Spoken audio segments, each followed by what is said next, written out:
नमस्कार दोस्तों, आज मैं आपके पास बहुत समय बाद आ पाई, जिसके लिए मुझे खेद है। मैंने एक सर्जरी करवाई थी, जिसके बाद अब मैं रिकवरी स्टेज में आ गई हूँ।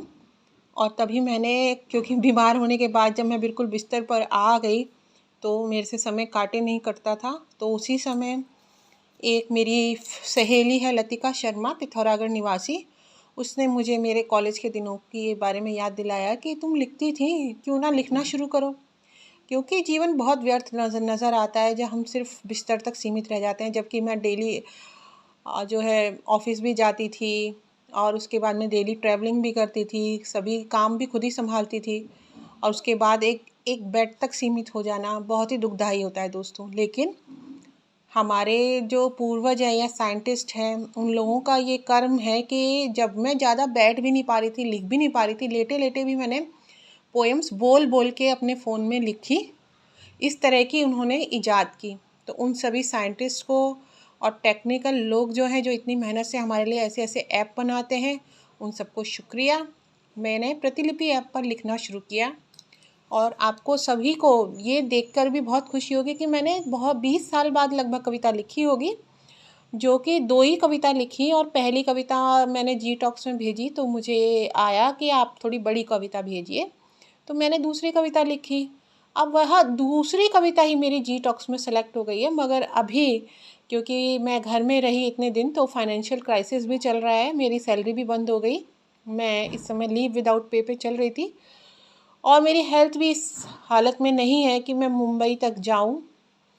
तो अभी मैंने स्किप कर दिया है वहाँ जाने का। लेकिन हाँ, इससे ये ज़रूर कहेंगे कि अगर कितना भी दुख का समय आए, जब आप अपनी हिम्मत भी खो देते हैं, जब आप भूल जाते हैं कि आपके अंदर क्या स्किल्स हैं, तब आपका परिवार और आपके दोस्त आपके लिए एक दवा से भी बढ़कर काम करते हैं।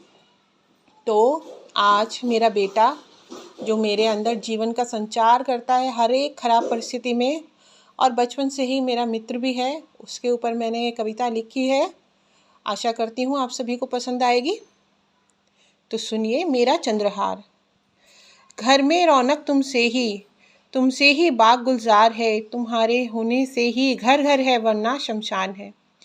तुम्हारी तोतली आवाज़ से गुंजित मेरा मन आकाश है, तू ही मेरी कविता, तू ही मेरी आवाज़ है। तू ही मेरे नए दिन का आगाज़ है, तू ही मेरी थकी हुई दिनचर्या का विराम है। तू ही मेरा सूरज, तू ही मेरा चंद्रमा, तुझसे ही मुझ में जीवन का संचार है। तू ही मेरी कविताओं का अलंकार है, तुझे कलेजे से लगाकर तृप्त होती है आत्मा। जीवन की तपती घाम में तू वट वृक्ष की छाया है। तुझसे ही सारी प्रार्थना, तुझसे ही मेरी आराधना। तू ही अंधेरे अंतस का प्रकाश है, तू ही में है मेरी कल्पना। तू ही यथार्थ है, तू अपने पिता की प्रतिलिपि, मेरी है तू प्रतिध्वनि। तू ही स्वप्न निशा का है, तू ही स्वप्न दिवा का है, मेरी रचना में सौष्ठव है तू पद्म का। पयस्विनी होकर ही मैंने पूर्णता को पाया है, अभी तक न भुला पाई मुझको तेरा बचपन सुहाना। मेरी साड़ी लेकर भागना, फिर उसमें ही उलझ जाना, पर्दे के पीछे छुपकर मुझको कनखियों से देखना, गलती करके प्यारी भोली बातों से मुझको रिझाना और मनाना। तेरी निष्कलंक हंसी पाकर पूरी हुई मेरी ईश उपासना। हाँ, अपने गठन को खोकर ही मैंने असीमितता को पाया है, तेरा प्रांजल मुख देख जागी है मुझ में जिजीविषा। तू ही है मेरी नूतन पथ पर चलने की प्रेरणा, तू ही है शिव का वरदान, तू ही है शक्ति वंदना। मेरे मन की मरुभूमि में तू ही है पावस का आना, तू ही सुंदरतम गहना, तू ही मेरा चंद्रहार।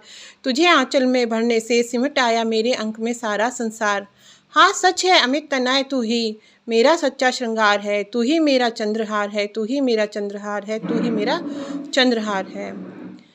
अभी दोस्तों मुझे इतना ज़्यादा एडिटिंग का काम नहीं आता है और बहुत ज़्यादा कैमरे की सेटिंग भी नहीं आती है। तो अगर कुछ कमी हो तो कृपया मुझे कमेंट्स में सुझाव दें और बताएं कि ऑडियो और ऐसे पिक्चर्स कैसे आपस में शेयर करते हैं और वीडियो बनाते हैं।